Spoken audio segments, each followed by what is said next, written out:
Please welcome your host for this evening, star of Hulu's Extraordinary and the international award-winning TV comedy Derry Girls, actress and presenter Siobhan McSweeney.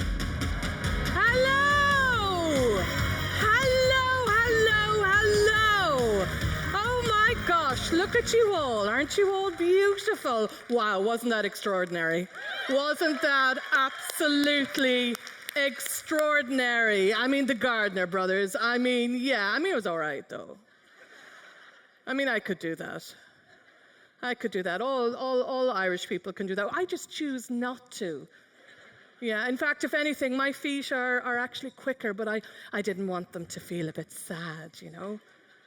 And but it's obviously easier for them because they're twins, and the way twins are psychic. And actually, they're not even twins. I've heard a rumor. It's actually just one of them, and they do it with mirrors. Yeah, so that's an internet rumor that I'm starting tonight, and I think I'm in the right place for that. No, but honestly, that was genuinely amazing. Did you see them using their hands? They were using their hands. Yeah, they'll get penalized for that. Yeah, in Irish dancing, you are not meant to use your hands. Michael Flatley, we blame you. Anyway, this is quite nice, isn't it? Ooh, you scrub up well. Look at you all. My name is Siobhan McSweeney. Stop it. And I am your incredibly delighted and excited host for this evening. Now, you may know me from such shows as Derry Girls, where I played Sister Michael. Thank you, for which, no big deal, I won a BAFTA. Yeah, and like all the great acting lovies, I keep it in the downstairs loo. Have you heard that? The downstairs loo. Like in chat shows when you have Dame Judi Dench or Lord Olivia Colman or whatever. They're all like, oh, we keep it in the downstairs loo. It's easy for them. Yeah, they have so many awards coming out their shelves.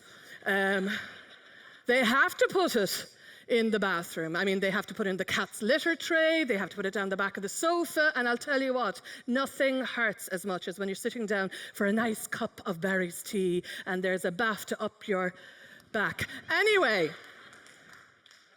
and actually our show got an Emmy as well, which is no, you definitely do not want an Emmy up your back. Now, in addition to Derry Girls, I must admit that millions of households in the UK and Ireland regularly gather around their televisions at their tiny little devices to watch the Great Pottery Throwdown for the last couple of series now. Ah, yes, some Potter fans here, is that right? Yeah. Well, what I don't know about oxides or pulled handles, would be a very, very small data swamp. No? A data puddle? A data ring on the coffee table when I should have used I don't know. I don't think I'm using this terminology right. But anyway, we're here in Dublin, Ireland. Céad míle fáilte. You're all so welcome. Dublin is such a creative city, but it's a small city. You've probably noticed that. It is quite small. You've already bumped into Cillian Murphy, I imagine.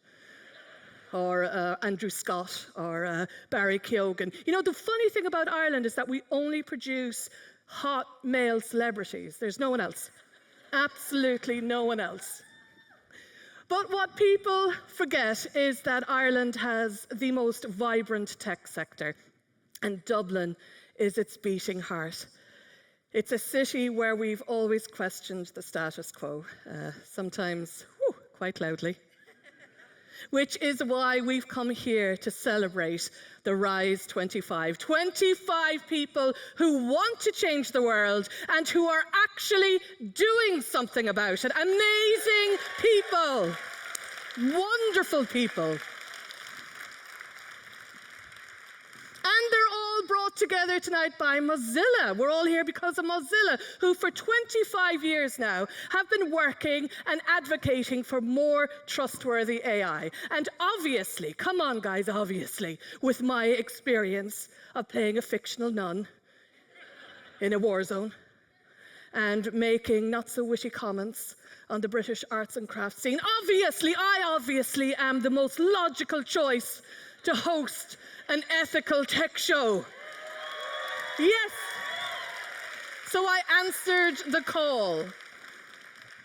Actually, do you know what? This is true. Not many people know this. I actually am a bit like you people. You may recognize the fact that I'm a bit like you, yeah. No, before I became an incredibly successful, beautiful, talented, and modest actress, I actually studied science in University College Cork, biochem. Yeah, they were very happy when I left. But in comparison to other BAFTA winners, yes, I am talking about you, Emperor Judi Dench, I actually feel quite at home here. Science is my comfort zone. I mean, most actors wouldn't know their LLM from their elbow. Thank you. Oh, you are kind or drunk. I don't care. I'll take it. Anyway, I'm also in a show for Disney, which Time magazine called Extraordinary. That's right. That's right. I mean, that is actually the title of the show, but a quote is a quote. And in this show, my character can control technology with her mind, which is handy because that's what I do as well. Yeah, hold on. Yeah, I've just turned on the coffee machine in my dressing room. And yeah, you had your phone on. I told you no phones. I just switched it off there. You're welcome. I've got my eye on you. Now, technology has always been a big part of my life. Oh, I remember my first computer. I mean, it looked like a cereal box, but it was very hard to hack. And the games everyone played at school, I mean, there was Doom 2, there was Tomb Raider 2, there was Street Fighter 2. It really was a golden age of creativity. Yeah. And I remember my first smartphone. And I remember feeling like an absolute idiot when I dropped it in the loo. And I remember the first time that I told Alexa that I loved her. And that she told me she didn't feel the same way. But you know what, Alexa? I don't need you. I've met someone else. Someone real. They're kind. They're intelligent. They're foxy. That's right, they're actually foxy. Come out here, lover! Oh my gosh. Mwah, mwah. And don't you look lovely? Oh, off you go now. I'll talk to you later. Mwah, mwah, mwah. See you later, sweetie. Could somebody help them? Could somebody help them? They are very, very sweet, but no peripheral vision. Missing you already. Mwah, mwah. But I'm very, very pleased to be here tonight for the Mozilla Rise25. Last year they were in Berlin, the awards. Who knows what next year will bring? And on this time of so much uncertainty, it's vital to recognize such important work. Nearly 1,000 individuals were nominated, and then those were whittled down. I imagine in a sort of kind of Hunger Games situation, to form this year's Rise25. And the great thing is, they all get to be a winner. Yeah, which is really fair. Yeah, I mean, not everyone got to have a BAFTA, which is also really fair. And AI is the big story again this year. We're all very excited and very terrified about the possibilities of that. AI touches everything, like a child with sticky fingers that comes around to the house just after you cleaned it. It's even affected my industry, with actors and writers going on strike, worried about what the future holds. Everyone, I think, is a bit worried about AI taking their jobs, except hand models. Hand models are not worried. They are not worried. But the future of AI that Mozilla is shaping is different. Mozilla AI will be built on trust and transparency. It will be open source, putting people first. And by following these principles, Mozilla hopes to build a better, fairer, and more ethical type of robot overlord, which is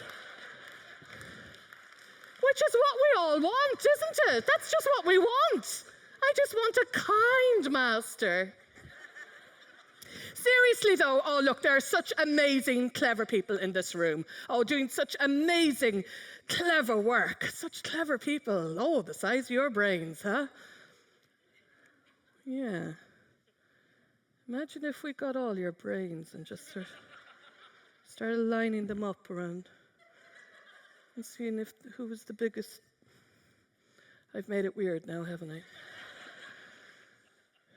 Yeah, sorry. Okay, we're not going to do that, I promise. Anyway, now that I've met each and every single one of you, I am going to bring out a man without whom this evening wouldn't be possible. He has been a defining part of Mozilla for over 16 years, and he's an expert on which minds we should be all following. He has a stellar track record in advancing open source technology and in leading Mozilla's mission to keep the internet accessible, people-centric, and secure.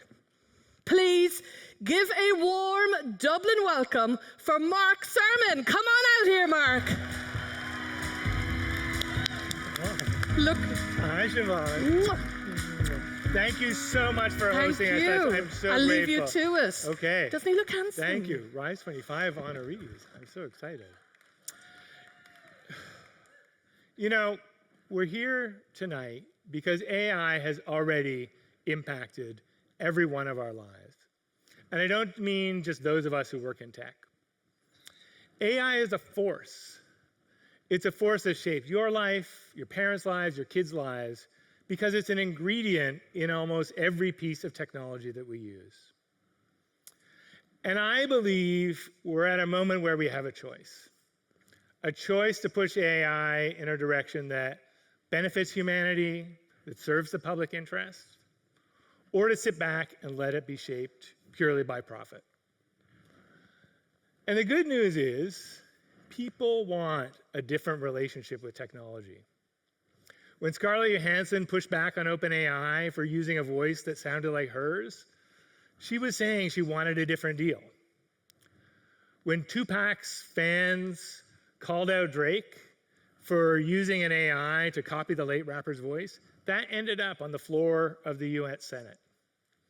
And when Taylor Swift's fans went viral pushing back, calling out the deep fakes against her, they were saying this is not right. And it's true that celebrities and their fans don't represent all of humanity. But my sense is there's a growing public hunger for a different deal. People want technology to be creative. They want to use it to be connected, to be playful, to be productive. But when they do that, they want that technology and the people who make it to be trustworthy. They want to trust them. And Mozilla has always felt this way. We're a community who wants this too. It's in our manifesto. It's who we are. So what's critical at this juncture is that we have a plan, a vision for how the values in the Mozilla manifesto play out as every piece of technology has AI inside of it. And that's why as we work more and more with AI, we want to create a world where anyone and any community can shape, enjoy, and trust AI.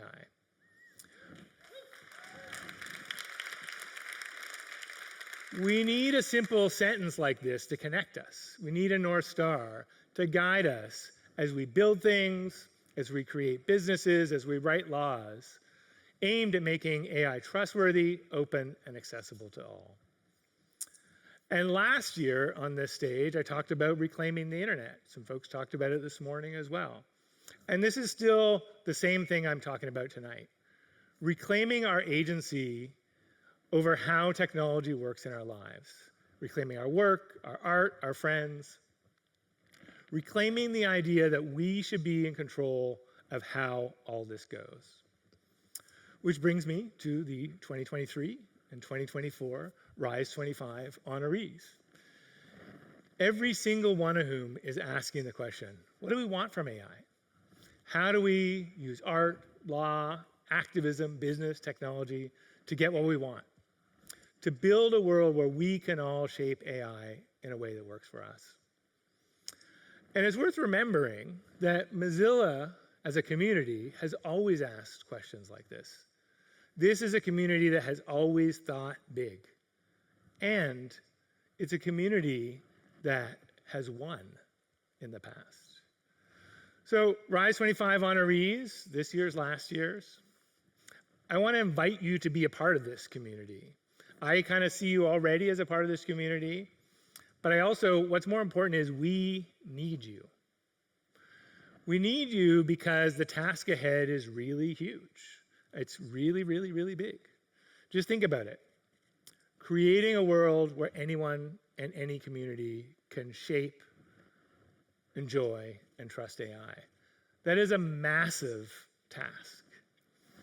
And it's something that we can only do as a community. We can't do on our own. And with each of us bringing our own piece, and I think that's the key piece of it. We all bring our own ideas, even sometimes if they're clashing. But together, if we have that North Star, that all adds up to something that really can make a change. And what I'll say is, if you join this community, you're going to find people with common cause, kindred spirits. The work that each of you is doing is akin to the work and aspirations of everybody else in this room. Some of you are thinking about, the tech business being something that's not just for profit. Some of you are making art that kind of helps us see around corners and look at the future from another angle. Some of you are helping to create laws that balance private and public interest in tech and in AI. And some of you are creating foundational AI technology that puts the public and people first right from the beginning. That is really exciting and inspiring to me. And this room and the Mozilla community around the world is people thinking that way as well. And that's what gives me a lot of hope. Often, people think that it's just the billionaires who get to decide how technology works out, even if it's super creepy and actually maybe a little weird. But that's not the case. We have shown in the past that we can decide how it goes if we work together and go roughly in the same direction. And I believe that this room and the communities that we're connected to around the world have the heft and the humanity to do this again in the AI era. Thank you very much. I'm excited to celebrate you guys. Siobhan, I think you're coming back out. Wonderful. Thank you so much. Thank you very much. I'm going to give you a high five. All right. Nice one. I'm cool. Thank I'm you. tech. Thank you. Great stuff. Wow, that was really interesting. There's a man who definitely has some momentum. I didn't write these. But you're going to have to listen to them. Let's hear it one more time for Mark. Thank you so much. Great. And now it's time for the most exciting part of the evening, my dance. No. This year at the second annual Rise25 Awards, we are celebrating those visionaries who will be leading the next wave of AI using philanthropy, collective power, and principles of open source to make sure that the future of AI is responsible, trustworthy, and centered around human dignity. Yep, so much momentum here tonight. Oh, come on. Here tonight to help me present the 2024 honorees is the host of award-winning technology podcasts like iHeartRadio's There Are No Girls on the Internet and Mozilla's own IRL. Please give a warm welcome to Bridget Todd. Come out here, Bridget. Woo! Look at you! Oh, you look beautiful. Same to you, Siobhan. You look absolutely Same to gorgeous. you. Great to have you here tonight. This is where we casually try to find out where we're meant to be standing. I think it's here. Let's go with it's this. that. Oh, I'm Yeah, here. we got Excellent. this. All right. It's very exciting to have you here. Thank you so much for having me, Siobhan. It is so exciting to be here. Well, you're a digital rights activist with a focus on combating disinformation. That's right. Yeah, and you're also an Olympic-level unicycle champion. No, I'm not. See, she's doing it already. She's doing it already, combating disinformation. Now, we are going to be meeting... We're going to be meeting our 25 honorees in a moment. Now, there are 5 categories, is that right? Yes, there are. The advocates, the artists, the builders, the change agents, and the entrepreneurs. Right, amazing. I mean, I'm looking for a builder to do some work out the back, but I'm imagining that's not, no? No, not that kind of builder. Right, and that is why you will be asking the technical questions, and I'll be over here if you need me. Thank you.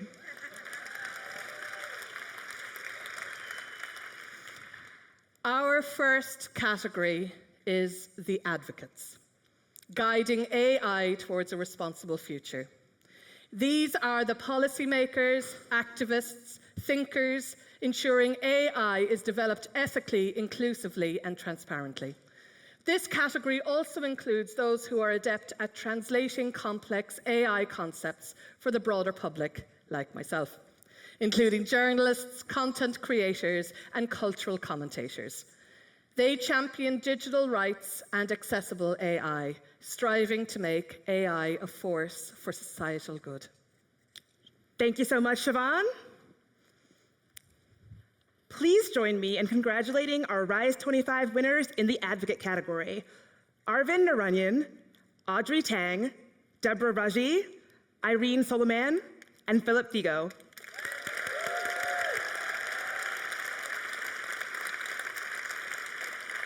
Our first honoree in this category is Arvind Naranyan. Arvind is a Princeton University professor of computer science and the director of the Center for Information Technology Policy. He's the co-author of a book called Snake Oil, a book that picks apart AI hype and presents a sober view of what AI can and can't do. And his work was among the first to show how machine learning reflects cultural stereotypes. Unfortunately, Arvind couldn't be here with us tonight, but let's thank him for his excellent work.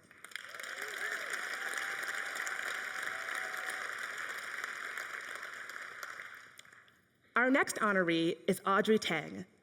Audrey is Taiwan's former digital minister and the world's first non-binary cabinet minister. They helped develop participatory democracy platforms such as vTaiwan and Join, bringing civic innovation into the public sector through initiatives like the Presidential Hackathon and Ideathon. Let's hear from Audrey now. Good local time, everyone. I'm Audrey Tang, Taiwan's first digital minister, dedicated democracy devotee, and passionate pluralista.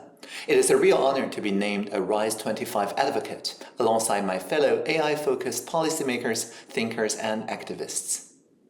The truth of the matter is global economic and security instability is placing our free and open societies under tremendous pressure. Not since the 1930s, when the Great Depression and civil turmoil dominated a decade of darkness leading up to World War II, have we faced such uncertainty.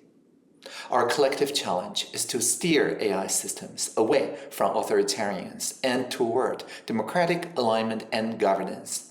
Ethical, inclusive, and transparent AI with digital rights for all is the best and only way forward. Friends, please join me in making AI, like Taiwan, a force for good in the world, and let's free the future together. Thank you, Audrey. Now I'd like to introduce our third honoree, who is here with us, Deborah Raji. Let's give Deborah a warm round of applause. Go, Deborah!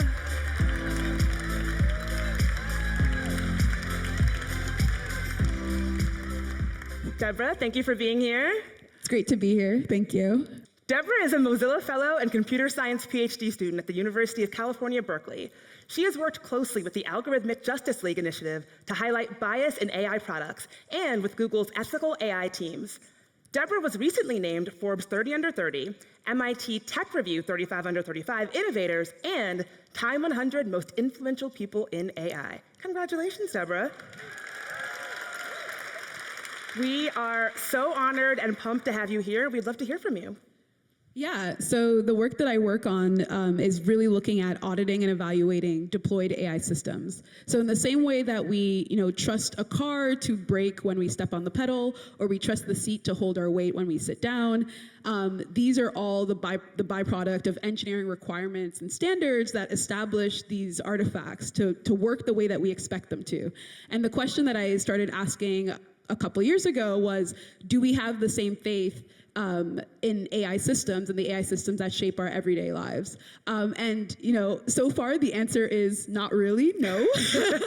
A lot of these systems are unfortunately quite unreliable and inconsistent, in particular for those that are misrepresented or underrepresented in the data, such as marginalized communities. And so a lot of the work that I've been engaged in the last couple of years has been doing these evaluations and audits to reveal all the ways in which these systems fail, so that we can think about how to build more robust AI systems for the future that actually work to serve towards the purposes that we aspire these systems to achieve. So incredibly glad to be here. Incredibly grateful also to the members of the open source audit tooling team that's in the audience today to support this effort, as we're trying to sort of empower not just those of us that are fortunate to be at well-resourced institutions to investigate these systems and audit these systems, but also open it up to make it as a broad population as possible to participate in the process of auditing and evaluating these systems. So incredibly grateful for this opportunity today. Thanks. So Deborah, why has it been so important to you to highlight bias in AI? Yeah, so my personal experience in the field was actually trying to train and develop my own AI systems. I was working at a company, and that was really what I was tasked to do. And I realized that the models that I was training weren't really working for people that look like me. And that was really my first clue that a lot of these systems are actually built with certain populations in mind and with certain populations ignored. And so it's been really important to me to think about how to build AI systems that can be inclusive of all the different types of individuals that interact with these systems. Because these systems are built with data, and data is very context specific, it's important to build systems that serve everybody and not just a subset of the population. Give it up for Deborah. Thank you, Deborah. Please welcome our next honoree, Irene Soliman. Welcome, Irene. You look so good. Back at you. I love this outfit. Irene is the head of global policy at the AI company Hugging Face, conducting social impact research and leading public policy. She serves on the Partnership of AI's Policy Steering Committee and the Center for Democracy and Technology's AI Governance Lab Advisory Committee. Irene was also named one of MIT Tech Review's 35 Innovators Under 35 in AI. Thank you for joining us, Irene. Thank you so much, and I love how you did the hugging face right there. When I first met you, you were wearing a shirt that said Hugging Face right across the chest. It made it very easy. Amazing. Thank you so much, and it's just incredible to be recognized here and to be welcomed to Moz Week with you. I've been privileged to be in positions to work on both research and policy for the past few years. And a few years ago, these concepts of release considerations, of openness, of social impact, AI safety and policy, very much varied in importance. And in the past year, they've been so important and never ending and demanding and sometimes really draining. But being able to work with the Hugging Face leadership and team, with many of you here, with Mozillians, with especially just researchers across the field and early career researchers, has been really energizing for me. I've loved working with you on research, policy, product, and I think that we have a lot more work to do, but we should definitely party first. I'm always down for a party, Irene. You're speaking my language. Absolutely. So what has this journey working with Hugging Face been like for you? It has been nonstop since, we'll call it BC, before ChatGPT. So it's just been a space where one thing I'm really excited about is, as having the autonomy to create community research spaces. And I very firmly believe in learning via collaboration. So I've been co-leading this project around social impact evaluations, and I've definitely felt this with the openness convening with Mozilla and Columbia, just learning in community and people bringing these perspectives from their lives that you would never even be able to conceptualize, doing active research with the community, especially with early career researchers, doing PhDs, plugged into different conferences that I'm not aware of. I just love learning with people.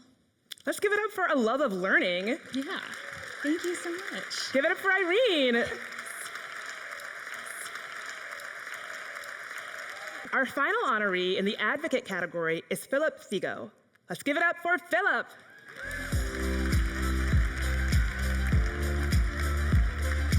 Rockin' the tux? Okay. Thank you for being here. Philip is a special envoy on technology for the Republic of Kenya. He was appointed by the United Nations Secretary General in 2023 to the High-Level Advisory Board on AI. Last year, he was recognized by AfricaCom as one of Africa's top 100 most influential African leaders in technology and telecommunications, and was awarded the Presidential Commendation on MBS for his distinguished service to the country. Really amazing work, Philip. We are so excited to hear from you now. Thanks so much. Of course, I'm a knight in Kenya, so you can get that. Morani's award. I think, no, really amazing. And thanks, Mozilla, really, for shining a spotlight on policymakers. We do a lot of work in the dark that actually has a lot of implications on people's lives and livelihoods. And so my work basically over the years has been trying to simplify the concepts around AI and ensuring that policymakers, despite their fears and the real fears of technology and its risks, are actually legislating or regulating AI in the way that creates opportunity for a lot of these builders you've seen and innovators, so that we don't stifle innovation, but also we bring out the promise of artificial intelligence in terms of how it can solve problems. And in Africa, we have a lot of problems. Philip, you are doing so much. What's next for you? Well, off to the United Nations. We still have the Global Digital Compact to get across the gate.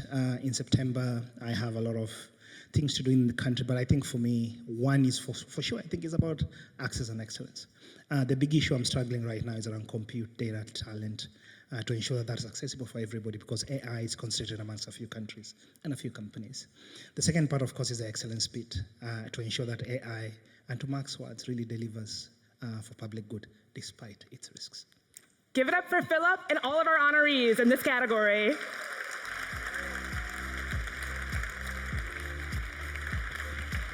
Wow. Okay, that was brilliant. That was so, I mean, I'm going to reduce everybody's work and intellect. That was so cool. That was mega cool. All right. The next group of powerful honorees are the artists, reimagining AI's creative potential. They transcend traditional AI applications like synthesizing visuals or using large language models. Their projects, whether interactive websites, films, or digital media, challenge our perceptions and demonstrate how AI can amplify and empower human creativity. Their work provokes thought and offers fresh perspectives on the intersection of AI and art.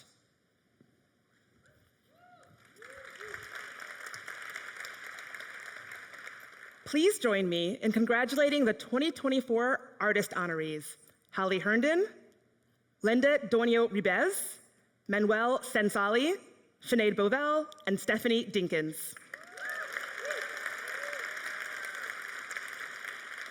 Our first honoree is Holly Herndon.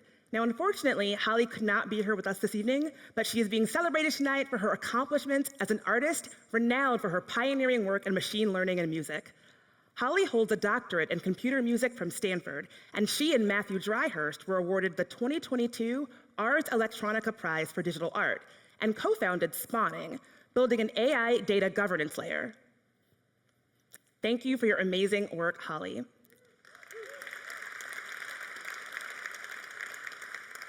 Our next honoree is Linda Donia Ribez, who also cannot join us tonight. We're celebrating Linda tonight as a designer who investigates the philosophical and environmental implications of techno-capitalism and was recognized as one of Time Magazine's Time 100 for her work on speculative archiving, building AI models that help us remember what we've lost.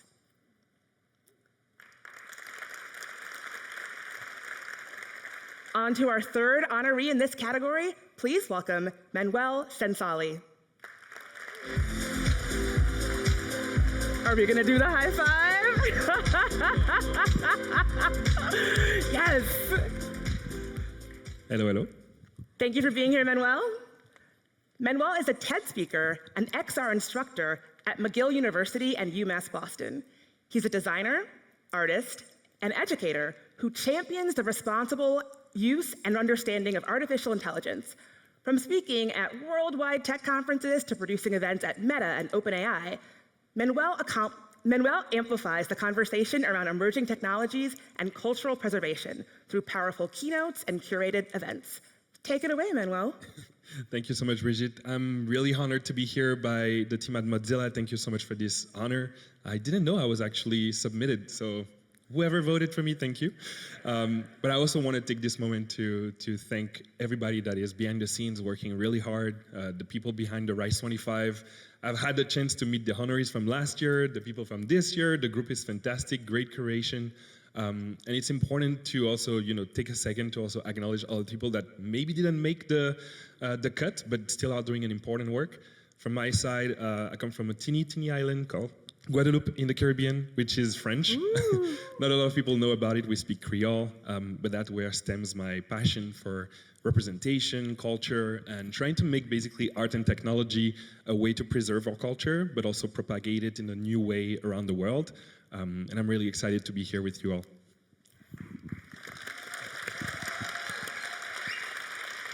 Manuel, I'm curious, how do you see AI having a role in preserving culture?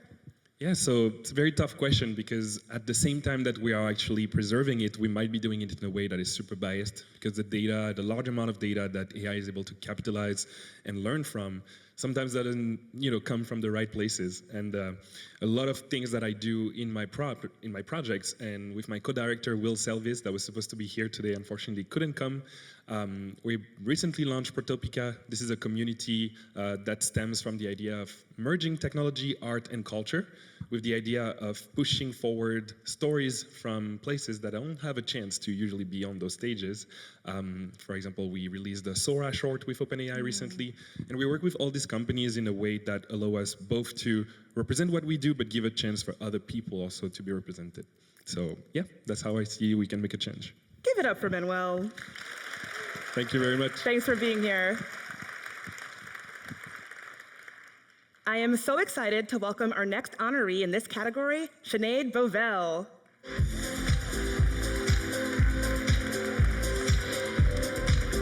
Hey, Sinead, looking good. Thank you for being here.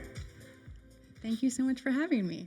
Sinead is the founder of WAY, an organization that prepares youth for a future with advanced technologies.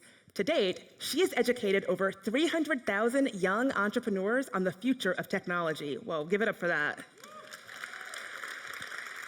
Tens of thousands tune into her platforms every day, myself included, to hear her insights on technology and the future. And she's an 11-time United Nations speaker, delivering formal addresses to presidents, royalty, and Fortune 500 leaders on topics ranging from cybersecurity to artificial intelligence. We are so honored to hear from you now, Sinead. Thank you, and I'm so grateful to Mozilla for this award. And it's such an honor to be recognized in the artist category, because the stories that we tell about artificial intelligence matter deeply.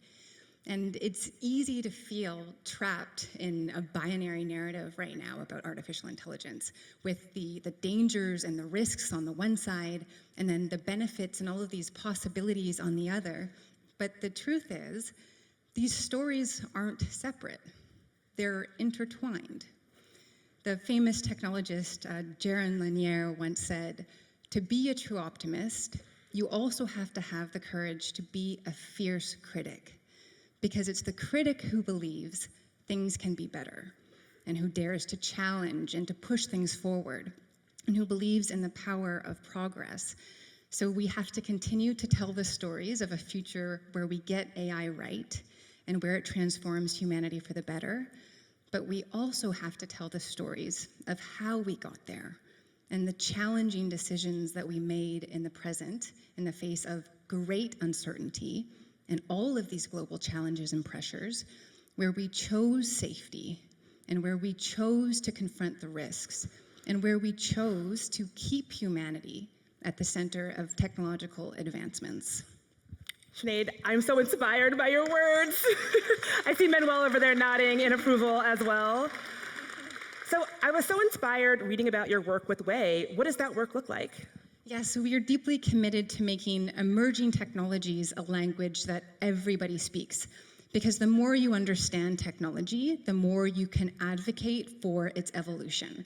Because we all deserve, of course, to be invited to the conversations about our own futures, but you also have to be given the tools and the knowledge and the information to participate in those conversations meaningfully. So that's what we do at Way, that's what we're dedicated to, equipping people with knowledge and information to shape the futures that they want to see. Give it up for Sinead.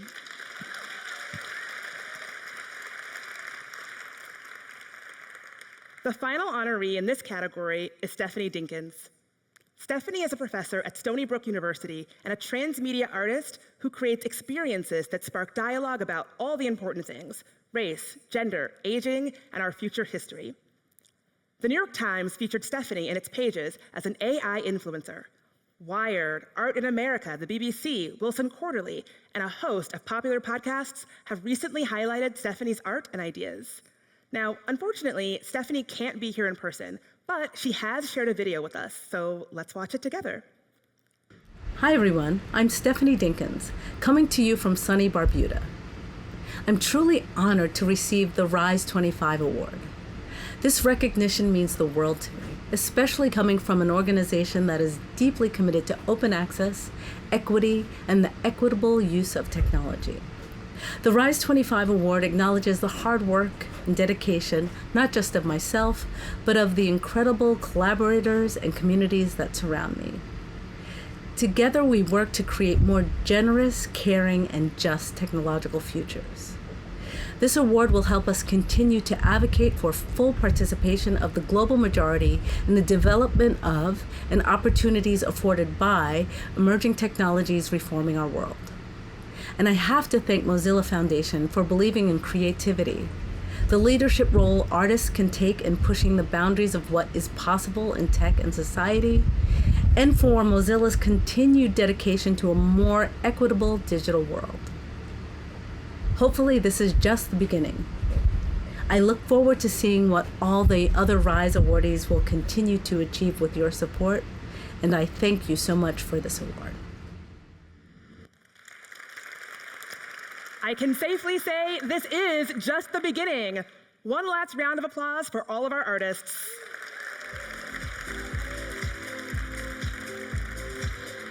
Wonderful. The artist, wow, gosh. Sitting in the wings going, what? Amazing. This is so amazing. Each time I'm going to come out, you're going to see my face going, I am so inspired and impressed and hopeful and deeply grateful to be here. I really, really am. That's not written. I really am. This is wonderful. So therefore, it is my great honor to announce that the next category of powerful honorees is the builders. Developing AI through ethical innovation. They are the architects of trustworthy AI, including engineers and data scientists dedicated to developing AI's open source language infrastructure. They focus on technical proficiency and responsible and ethical construction. Their work ensures AI is secure, accessible, and relatable, aiming to create tools that empower and advance society. Come on out. Over to you, Bridget. Woo! Thank you, Siobhan. So please join me in congratulating the 2024 Builder honorees: Aaron Gokaslin, Kathleen Siminou, Raisacha Safala, Roberto Di Cosmo, and Stella Biederman. Please welcome our first builder, Aaron Gokaslin.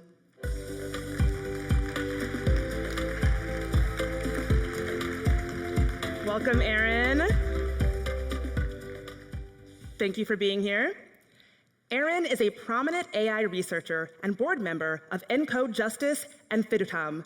His research aims to keep generative model development open, accessible, and reproducible. Erin has published work on embodied AI graphics, robotics, and 3D vision. He has worked on many widely used open source projects, which have collectively been downloaded by millions. His contributions have earned him a Community Contributor Award at PyTorchCon from the Linux Foundation. Thank you so much for being here, Erin. We would love to hear from you now.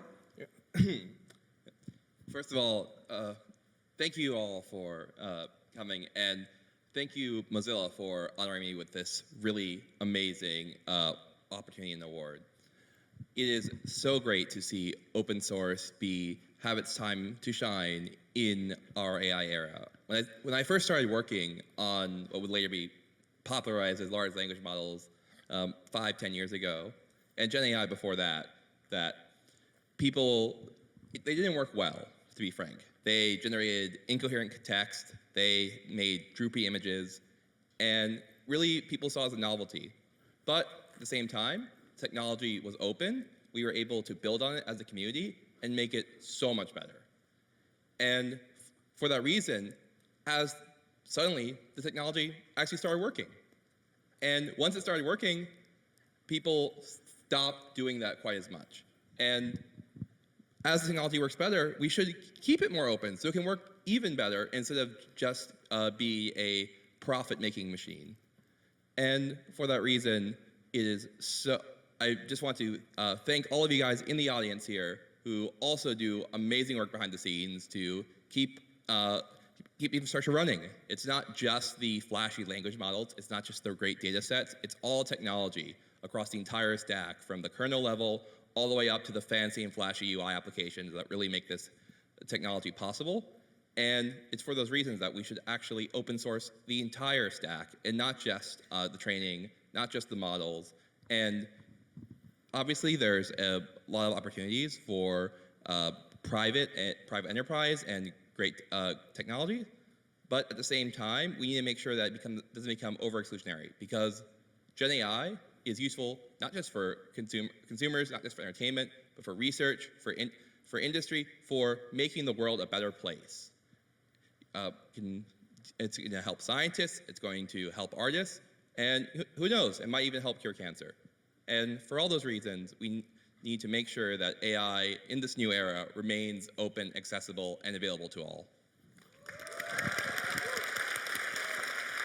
Given that this is a Mozilla event, and from the cheers I'm hearing in the audience, I'd imagine we have a lot of fans of keeping things in technology open.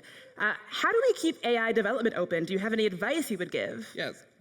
So obviously building technology is one small aspect of it. There's so much more parts of the stack that are important.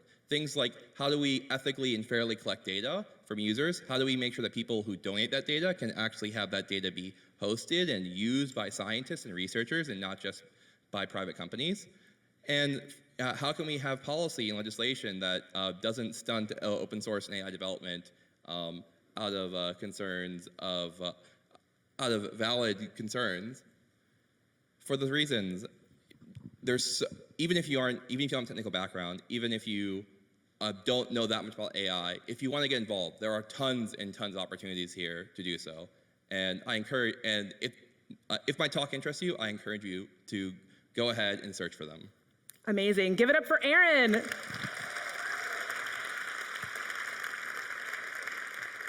Please join me in welcoming our next honoree to the stage, Kathleen Siminu. Woo! Oh my God. Can I say, this is your color. Thank you for being here, Kathleen. Thank you for having me. Kathleen is a Mozilla Common Voice alum and a natural language processing researcher at the Distributed AI Research Institute. She focuses her research on African languages as a form of activism and works with African AI communities to enable ecosystem capacity building and research relevant to Africa. She continues to organize with communities as part of the Deep Learning Indaba, where she is the trustee, and the Masakani Research Foundation, where she is a director. Let's hear from you now, Kathleen. Thank you. First, to the Rise25 awardees, thank you for trusting the knowing deep inside you and for working to build a reality that we really all need. To the Rise25 team and the Mozilla fraternity, thank you for creating this platform to recognize this work and for recognizing my work. And a special shout out to the Mozilla Common Voice team. I really would not be here without you, so thank you so much. With my work in building language technologies for Kiswahili and for other Kenyan languages, I hope to see more information and knowledge access to communities in their preferred languages. And on the flip side, to see more narratives and cultures that are typically on the margins come into the center stage and hopefully veer technology towards more humanity. Kwa Wakenya wenzangu, tunaendelea kutenda na kusema, anguka nayo. Asanti sana. Thank you so much. Kathleen, your work is so inspiring. Tell us more about your work with deep learning in Baba. So the Deep Learning Indaba is an organization working to strengthen African machine learning. We do that through building community, creating leadership, and recognizing excellence. We've had 5 editions of an annual event so far, which totals to 2,700 attendees plus. And then with an independently organized event known as the Indaba X, last year we had them organized in 36 different African countries. So the critical mass is building, and honestly, I don't know if you guys are ready. Let's recognize Kathleen's excellence right now. Thank you, Kathleen. Please join me in welcoming our 3rd honoree in the builder category, Rasicha Safala.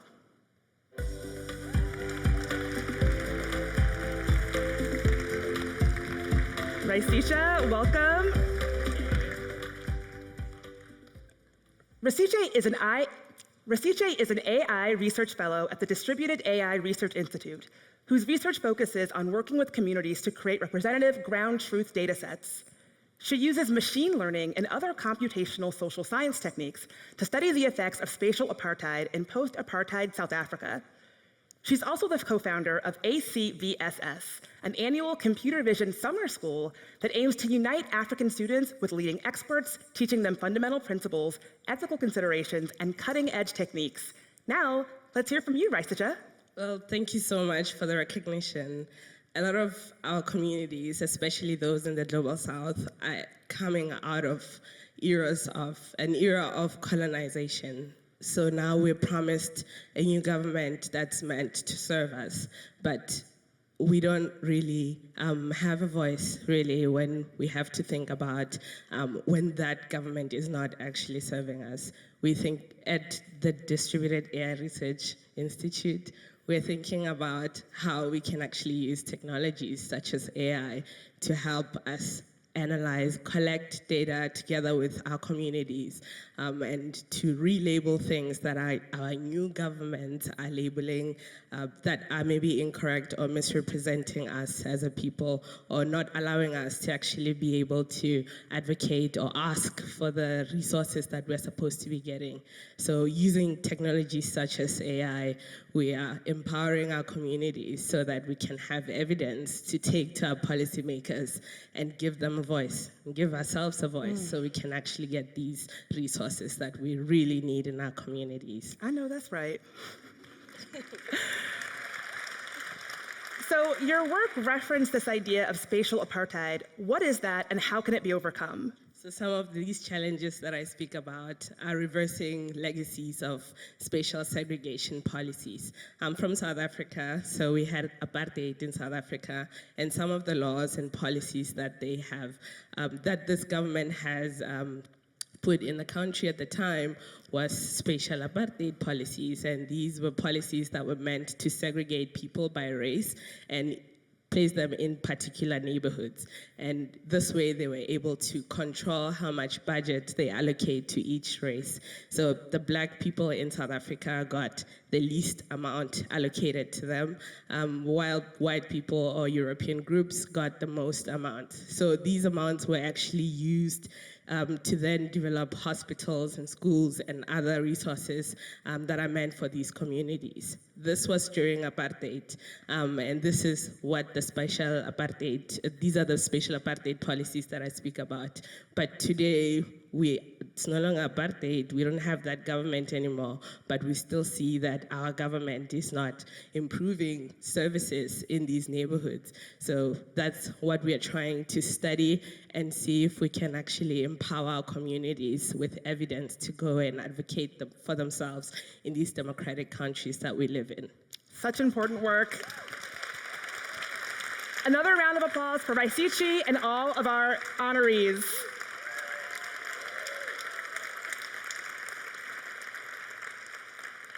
Our next honoree is Roberto Di Cosmo. Roberto is a professor of computer science at University of Paris Cité, and while at ENIRA, he co-founded Software Heritage, the library of source code dedicated to collecting, preserving, and sharing all publicly available software source code in partnership with UNESCO. Let's hear from Roberto now. Software is all around us. It fuels innovation, powers our industry, is a pillar of scientific research. Written by humans, for humans to read and machine to execute, it is a fabric that binds together all aspects of our digital lives. I have dedicated the last 25 years of my life to promote, develop, fund, defend, and preserve open source and open science. And these are the values that lie at the core of Software Heritage, where we work to collect, preserve, and share all the knowledge of the world is embedded in software source code. When new technologies emerge, like AI today, we face new challenges, and I'm engaging once again to help serve the needs of the greatest number. Transparent, open, efficient models must be available to all of mankind from the north to the global south and not hidden behind closed doors. I am honored and humbled to join so many kindred spirits dedicated to make AI serve the world transparently and accountably. Thank you for your work, Roberto. Our final honoree in the Builder category is Stella Biederman. Stella is the executive director of Eleuther AI and a leading figure in the open source AI movement. Her work creating models like GPT-Neo, Bloom, GQ Van Clip, and OpenFold paved the way for the current boom in open source generative AI. Stella can't be here this evening, but congratulations on her accomplishments, and thank you to all of our builders for pioneering your amazing work. Once again, show our appreciation.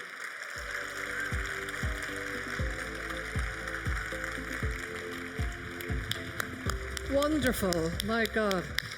Rock and roll builders, wow. Okay, the next group of honorary, powerful honorees are our change agents.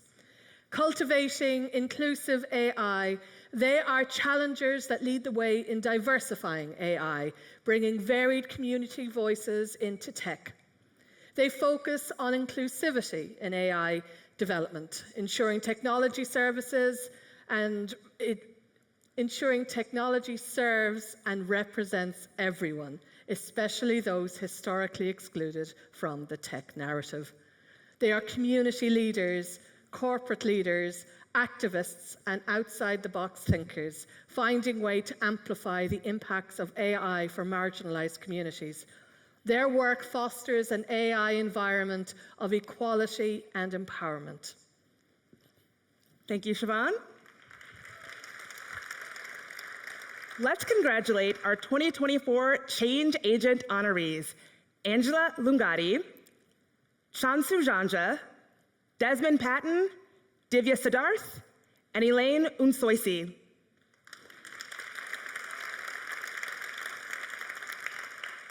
The first honoree we'll be speaking to is Angela Lungati. Please welcome Angela.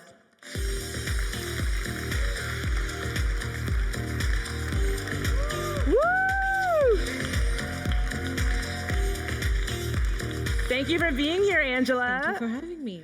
Angela is the executive director of Ushadi, a global nonprofit tech company that empowers people through citizen-generated data to develop solutions that strengthen their communities. She's a technologist, community builder, an open source software advocate passionate about building and using appropriate technology tools to impact the lives of marginalized groups, and was recently named a World Economic Forum Young Global Leader. Now, on top of all of that, she sits on a number of nonprofit boards and the World Economic Forum's Global Future Council on Data Equity. Let's hear from you now, Angela. Thank you so much. I think being recognized as a Rise25 honoree this year is an extreme honor, like the word honoree.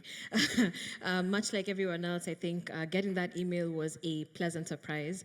And yeah, I just take this as a really amazing opportunity. I want to start by thanking the wider Mozilla community and the corporation for this recognition of our work, for shining a beacon on work that a lot of us are doing to try and make sure that the internet and technology is still accessible to many people. I think the work that we do at Ushahidi has been such a good grounding in the fact that technology is really useful and can be a really good enabler in creating social impact, but it is just that, an enabler. I see it as a means to an end. It's in the same way that I look at artificial intelligence. I see it as a means to an end, a means to help people tell better stories with the data that they're collecting, a means for them to generate better insights that they're able to shape the world that they want to see. I would be remiss not to say thank you to my amazing Ushahidi team that is not here, the board and the wider community, because they have served as the giants on whose shoulders that I am able to stand on, and the giants on whose shoulders our wider community of users and supporters have also been able to stand on and create impact. So, asanteni sana. That's beautiful. I'm curious, in your view, what are some of the ways that technology tools have been able to positively impact the lives of marginalized communities? I'll give you examples from the Ushahidi perspective. So over the last 16 years, our work has been focused on raising the voices of disenfranchised communities. So people who tend to be rarely heard and do not necessarily have a way to influence change or influence the decisions that are being made. And it's been primarily around crisis response, human rights protection, as well as trying to protect our democracies around the world.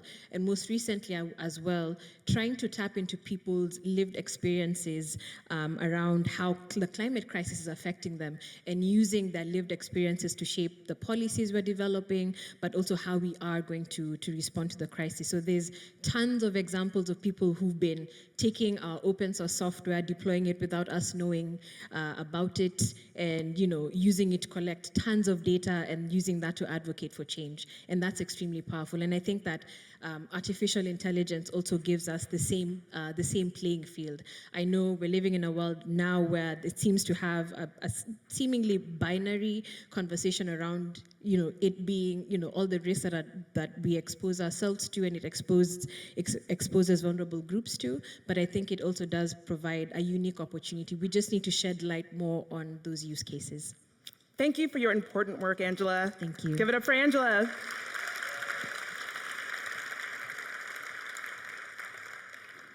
Please join me in welcoming our second honoree in this category, Janzu Janja.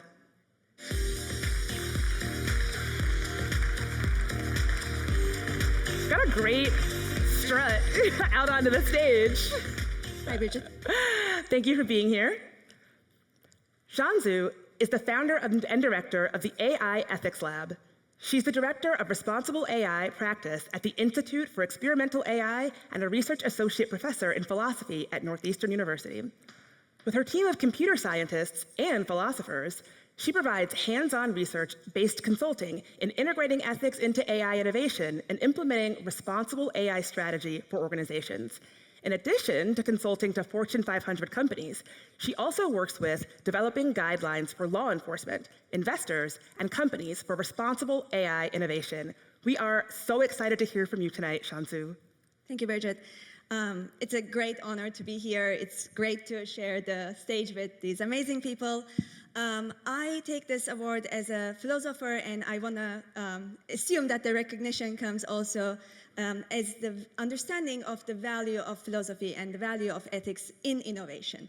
Oftentimes, I think we are going too fast in doing things, but not asking what we are doing it for. So the question, we talk about ethical AI, we talk about responsible AI, but really at the core of it is one question, which is, what is a good life? What are we trying to create? What is a better society? What is a better world?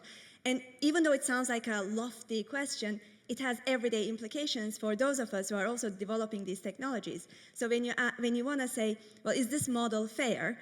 What is the fairness definition that you are employing? Equal treatment, equal outcome. All of these are philosophical questions that have been asked and answered for over 2 millennia. So I thank Mozilla for recognizing the value of philosophy, value of ethics for practitioners, for developers. And of course, I thank all my collaborators in AI Ethics Lab and also at the Institute for Experiential AI at Northeastern. Shansu, I would love to know a bit more about your work in responsible AI. So when we do responsible AI, I think the question is usually, so we want to do responsible AI, but how do we do it? So what we do is we really look at the organization as a whole. This could be a corporation, or it could be a law enforcement, like police department, it could be a hospital, and we put in place structures, workflows, resources, expertise to make sure that the right questions are asked at the right time by the right people using the right tools, so that ethical goals, ethical decisions become design choices. So we don't want to just say, we believe in transparency. We want to say, okay, what does that mean in your model choice, in your data set choice, in your user interface design? And I think what is very important is ethics. It's great to have ethical goals and aspirations, but ethics is really about doing the right thing. So we aim to get the organizations to take these actions. Thank you, Shansu. Give it up for Shansu and her amazing work.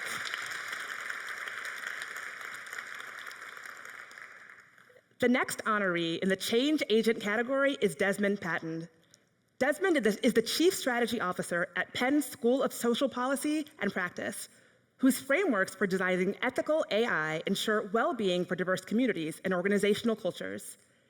He studies the impact social media has on well-being, mental health, violence, and grief for youth and adults of color. He leverages social work, thinking, data science, qualitative methods, and community partnerships to develop strategies to support digital grief and trauma and reduce on and offline gun-related violence. Desmond can't be here this evening, but we can still hear from him now. Thank you, Mozilla Foundation, for this incredible honor of being named a Rise25 Change Agent. I am deeply humbled and grateful to be recognized alongside so many inspiring leaders dedicated to creating a more just and equitable world. This accolade is not just a personal achievement, but a testament to the power of collective effort and community. It highlights the importance of integrating AI with social work for issues like gun violence. Our work is driven by the belief that technology, when guided by empathy and deep understanding of social context, this can be a powerful tool. I want to extend my heartfelt gratitude to my colleagues, collaborators, and the communities that we serve. Your insight, support, and resilience fuel our mission and drive us forward.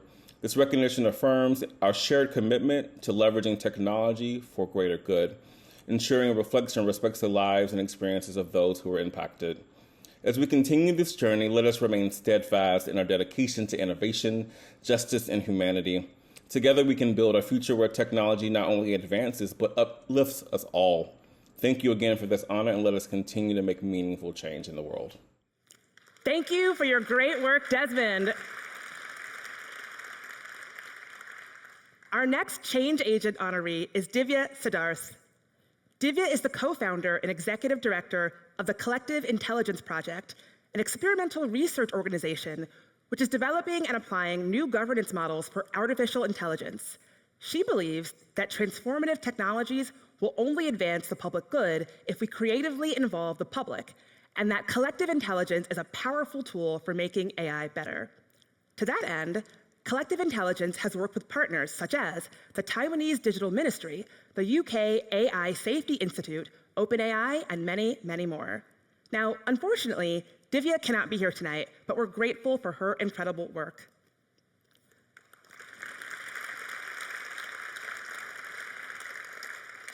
The final honoree in this category is Elaine Unsoisi.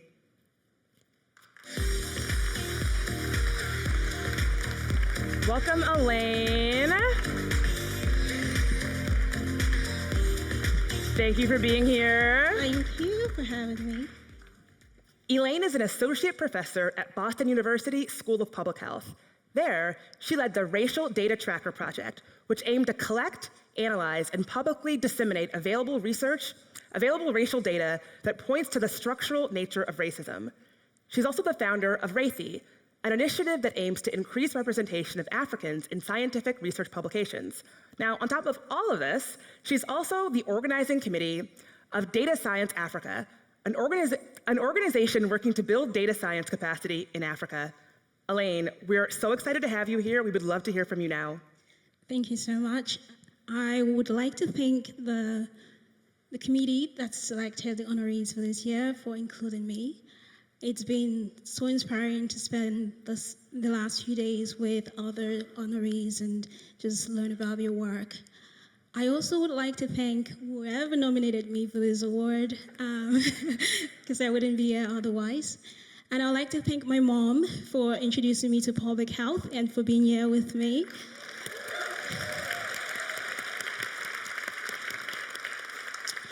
I believe that AI has potential to improve health globally if done ethically, and if it includes individuals who have the most knowledge, who are the experts of their communities and their problems. And I also believe AI has potential to worsen health inequities by reducing access to resources for individuals who already are marginalized socially.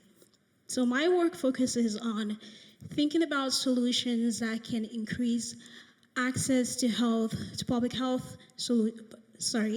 My work focuses on thinking about solutions that can help populations that are historically marginalized have access to the health resources that they need. So I look at how communities have access to different resources based on racial and ethnic composition and also socioeconomic background. And I also try to understand how historical policies have shaped who has access to what. Elaine, I'm sure you've got a proud mama in the audience right now. Give it up for Elaine. Can you tell us more about the importance of Data Science Africa? Yeah, Data Science Africa is an amazing organization that was started in 2015 in response to the need for data science capacity on the continent. We've had about 12 events so far across 8 countries in Africa. And the events usually last for 5 days. We have 3 days of training and 2 days of workshop where we invite researchers working on the continent who are developing solutions to African problems to come and share their research and interact with others in the community and build a network to support each other. Another round of applause for Elaine and all of our amazing change agents.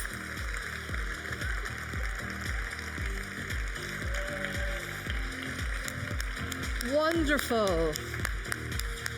I know it's totally not the point, but what lovely frocks. I know. Aren't they absolutely lovely? I'm like, change. Where'd you get your frock? Gorgeous. All right now, and now to our final group of, I'm sure, equally beautifully dressed honorees, the entrepreneurs. Fueling AI's evolution with visionary ventures. Oh, a bit of alliteration there, I like it. These daring individuals are transforming imaginative ideas into reality. They're crafting businesses and solutions with AI to meet societal needs, improve everyday life, and forge new technological paths. They embody innovation, steering startups and projects with a commitment to ethical standards, inclusiveness, and enhancing human welfare through technology. Can't wait to meet them. Same here, Siobhan. Please join me in congratulating the 2024 Entrepreneur Honorees, Ali Fahardi, Daniel Boytel, Gemma Galden-Clavel, and Peter Galt. Oh. And Pelanomi Moliwa. The first honoree in the entrepreneur category is Ali Fahardi, who unfortunately can't be here tonight. Ali is the CEO of the Allen Institute for AI and a professor at the Paul G. Allen School of Computer Science and Engineering at the University of Washington. Ali first joined A12 in 2015 to lead the Institute's computer vision research team. While there, he co-founded XNOR.ai, the first on-device deep learning startup that was acquired by Apple in 2020. Ali led Apple's next-generation machine learning efforts until 2023, when he rejoined A12 as CEO. Thank you for all of your work, Ali.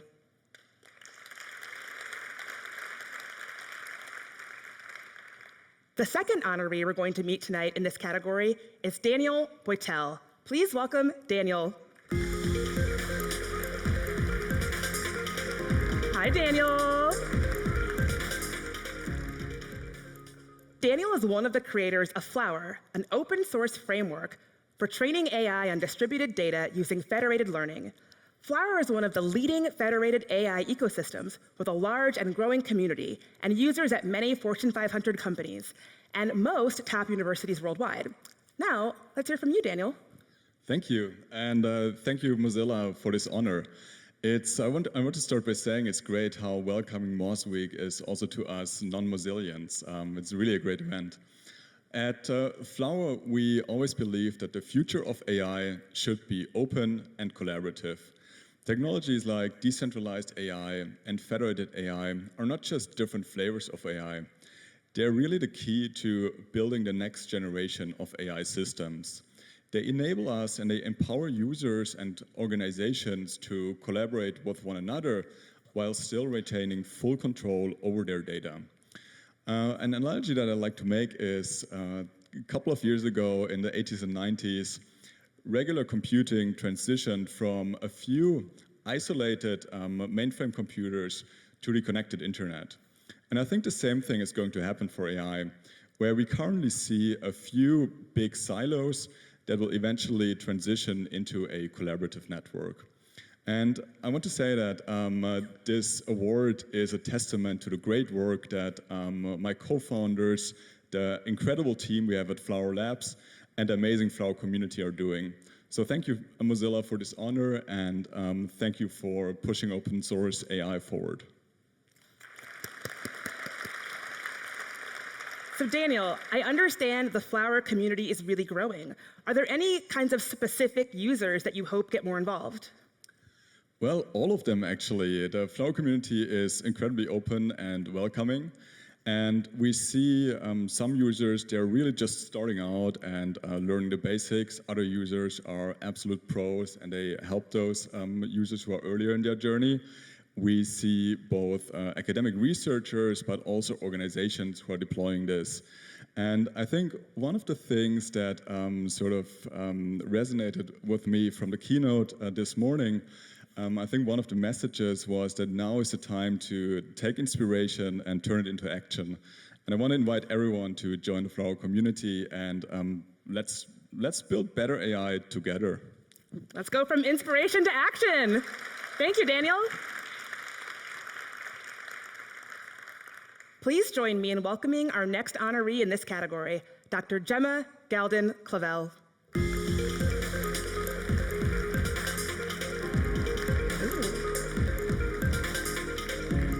Yet another great frock. Gemma is the founder and CEO of Ethicus.ai, a VC-backed startup building software to independently audit AI systems. Their ITACA platform is the first to automate AI bias detection and measurement in recommender systems and LLMs.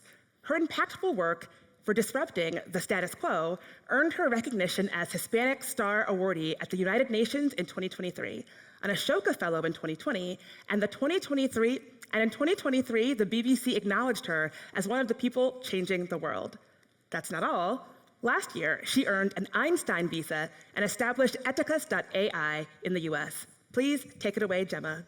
Thank you so much. On behalf of myself and the rest of the Ethicus.ai team, thank you, Mozilla, for seeing us. Thank you for giving us a recognition that proves to us that our work has value. What we do is hard. Running against the current is not easy, especially in a world that just celebrates AI without and often forgetting about the harms that it causes. My team at Ethica's AI works every day to put forward the revolutionary idea that AI should be accountable. That just like vaccines have clinical trials and cars have seat belts, AI needs to be audited. We cannot use AI systems on people, on children, on vulnerable groups that has not proven its social value. So what we do is we build software that ensures that outliers are seen, protected in AI systems, and our software can scale as well as their software. So there's no excuse to not audit your systems for bias, hallucination, data provenance and extraction, et cetera, et cetera, et cetera. We can do it. We just need the will. Gemma, you've got us all fired up, right? I have to ask, what inspired you to get into this work? So I've been in this space for a long time, like it's almost 20 years working in the responsible tech space back then, responsible data. What got me here initially was as a social scientist working in technology, realizing how separated our communities were, but also the potential of bringing together data and social sciences. So that's what got me started. But what gets me going today is anger. Oof. I'm really angry at the tech bros who continue to dismiss the impacts of AI on the rest of us. If my school had used an AI system to assess my chances at academic excellence or life chances, I would not be here today. My grandparents were refugees. My mom was 14 when she had me. I had huge behavioral problems growing up.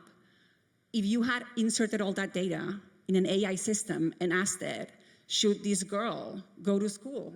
Should we invest in her? The answer should have been no. I am here because I managed to beat the odds, because no one set my odds in an algorithm.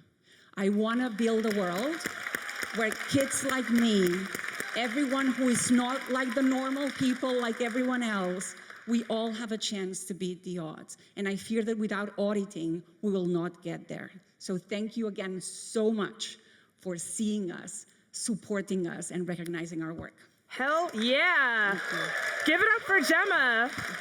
If that mic did not belong to the convention center, I would say to drop it, because that was a mic drop moment. Our next honoree in this category is Pelonomi Mobiloa. Pelonomi is the CEO and co-founder of Lapala AI, a socially grounded, Africa-centric AI research and product lab. She is mentor and trustee of the Ruth First Memorial Trust Scholarship Program and the co-director of the Ungovernable NPC, which is involved in various community initiatives, including the running of the Code Kamoso Coding Academy for girl teens. Pelonomi is drawn to the curiosities and community and connection, and how they can inform imaginings and implementations of a better future for more people. Pelonomi unfortunately could not be here this evening, but we thank her for her amazing work.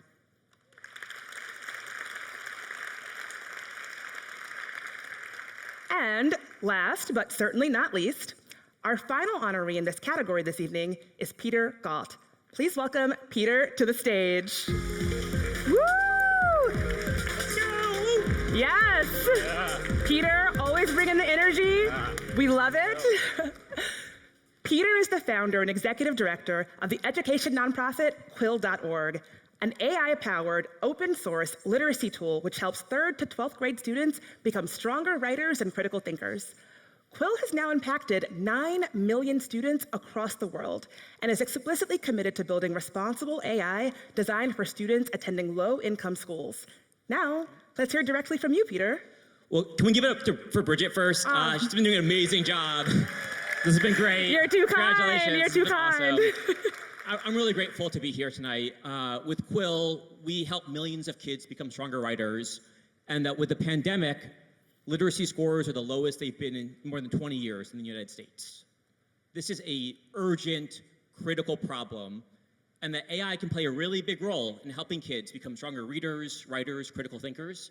But we need really good AI. We need AI that's built for low-income students, that understands their needs, that can really help them to be successful.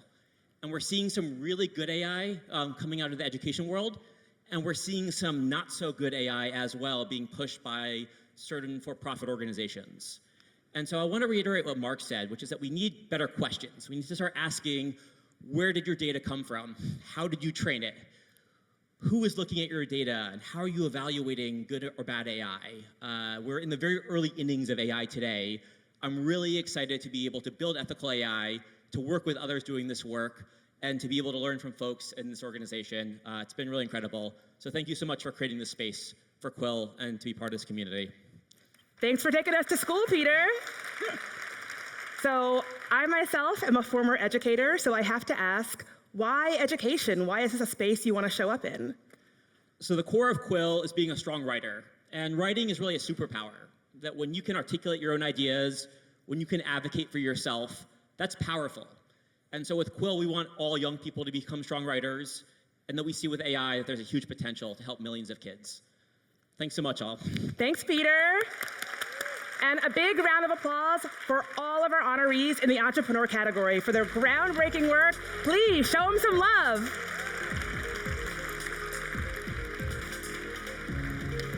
Wow. Wow, wow, wow. How amazing.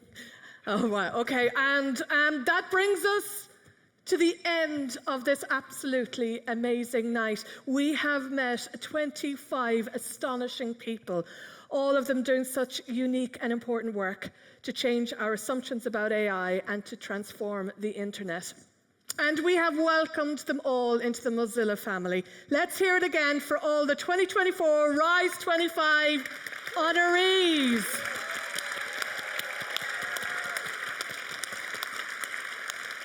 Can I say personally, it's been an absolute honor to meet you all tonight, and thank you very much to Mozilla for asking me, and to Bridget Todd for doing such a great job presenting the honorees. Girl, you did not stop. That was absolutely amazing.